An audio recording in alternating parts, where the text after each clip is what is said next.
Cette recette, je l'ai divisée par 3 parce que si on respecte les ingrédients qu'il y a dans le livre, eh bien on en fait pour un régiment. Donc pour que ce soit à peu près la même dose que tous mes gâteaux précédents, j'ai divisé la recette, les ingrédients par 3. Donc vous verrez, c'est des chiffres un peu bizarres. Donc pour la farine, il nous en faudra 333 grammes. Le sucre semoule divisé en 2 parties, une fois 85 grammes et une fois 130 grammes. 2 œufs entiers, 133 g de noix en poudre et 125 g de beurre fondu. Dans le bol de mon mixeur équipé du fouet, je vais mettre mes 85 g de sucre dans la petite portion de sucre avec les 125 g de beurre fondu.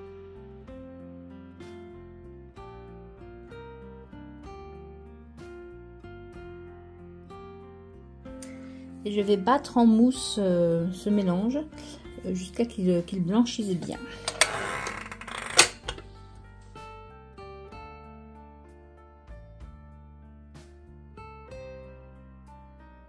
Quand le mélange est bien mousseux, on va rajouter les jaunes d'œufs. On garde bien précieusement les 2 blancs et on va juste rajouter les 2 jaunes d'œufs dans notre mélange tout en battant en même temps.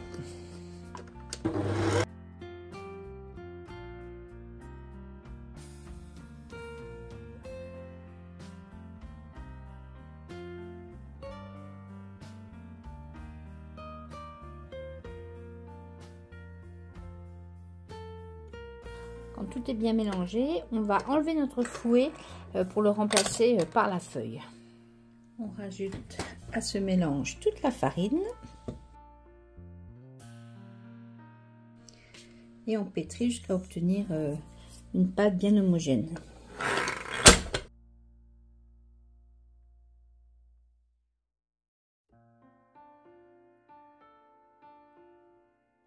Quand la pâte se décolle bien du bol, c'est qu'elle est prête.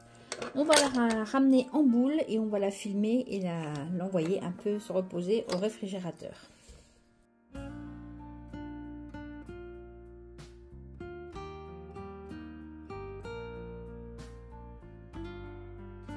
On en profite aussi pour filmer nos blancs d'œufs qu'on va envoyer également prendre le frais le temps que notre pâte rassisse un petit peu.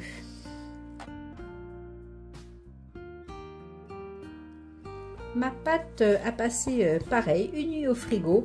Elle est un peu ferme, j'espère que ça va aller. Pareil, on va bien fariner le plan de travail. C'est une pâte plutôt sablée celle-ci, donc ça devrait aller.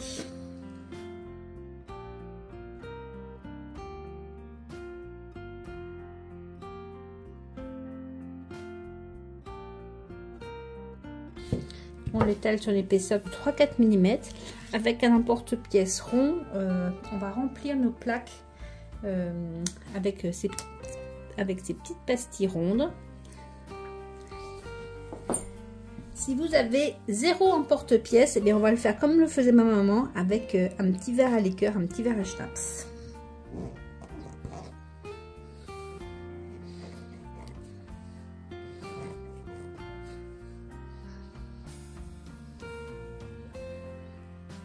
Avant d'enfourner, je vais préparer ma meringue aux noix. Pour ça, eh bien, je vais garder mes 2 blancs d'œufs. Alors, je vais vous expliquer comment faire mes coupes et le son. Ça va faire beaucoup de bruit. Je vais commencer à les monter en neige. Et quand ils vont commencer à monter en neige, je vais saupoudrer petit à petit le sucre semoule. Et jusqu'à atteindre une belle meringue qui a la consistance de bec d'oiseau, vous allez voir à la fin.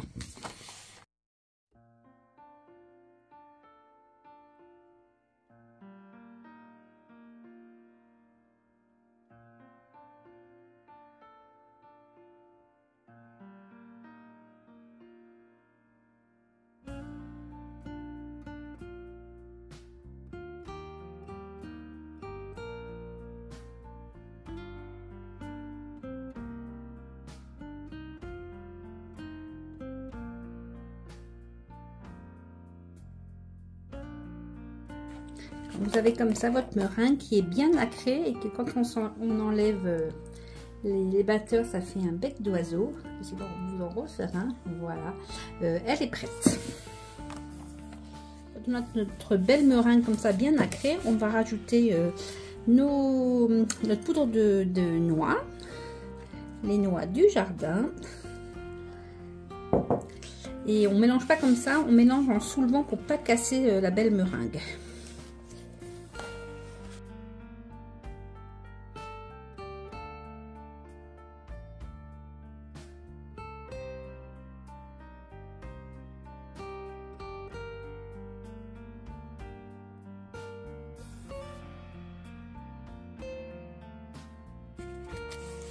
Alors ce n'est pas tout à fait la recette du livre, c'est plutôt la recette que faisait ma maman. Dans le livre, ils font chauffer les blancs au bain-marie. La méthode de ma maman marche très bien, donc je la refais. Voilà, une fois que c'est bien homogène comme ça. Alors soit vous pouvez, comme elle faisait, avec 2 petites cuillères, mettre sur chaque pastille de pâte, une petite cuillère de ça. Moi je suis un peu feignante, je vais me servir de la poche à douille. La poche à douille où j'ai replié le bord, j'ai mis au bout la douille à macarons. Si vous n'avez pas de douille à macarons, vous coupez juste votre poche à douille à 2 cm à peu près.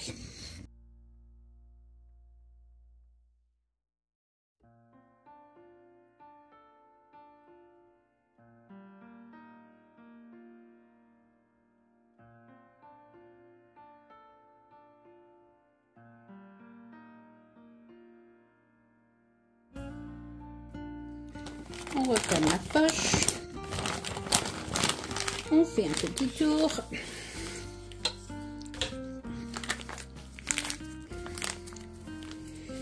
on ramène la pâte jusqu'à l'embouchure. Vous seriez à l'hôpital, les infirmières me comprendront. On fait la goutte comme avec une perfusion, voilà. Et après sur chaque petite pastille de pâte, on met une larmichette. Faut pas en mettre trop parce que ça va gonfler. Voilà, pas plus sur chaque rond de pâte.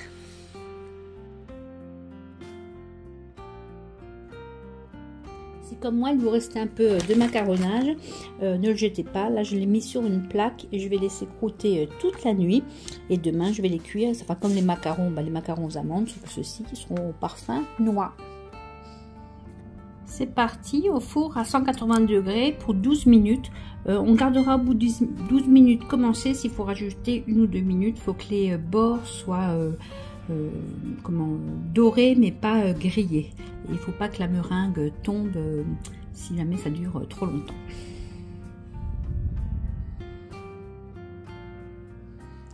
Les Clyde Bredelo, des petits sablés au macaronnage à la noix. Pourquoi je l'ai fait toujours le 13 décembre, cela bien parce que c'était les préférés de ma maman. Et ma maman s'appelait Lucie, donc je l'ai fait toujours à la Sainte Lucie. C'est une fête qui est beaucoup fêtée dans les pays du Nord, en Suède.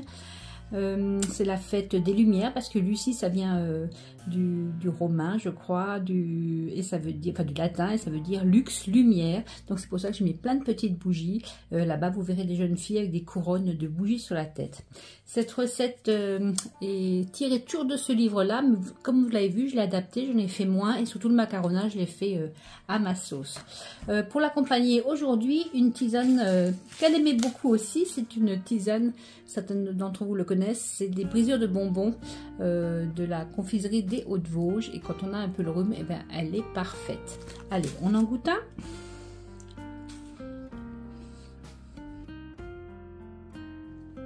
Alors vraiment pour moi ce gâteau c'est ma Madeleine de Proust.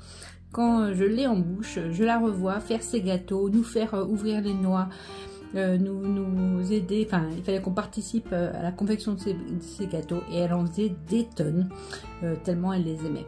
Voilà, ben, j'espère que cette petite recette vous aura plu, et puis je vous dis à demain pour le bredelo du jour. Bonne soirée, salut Pissama.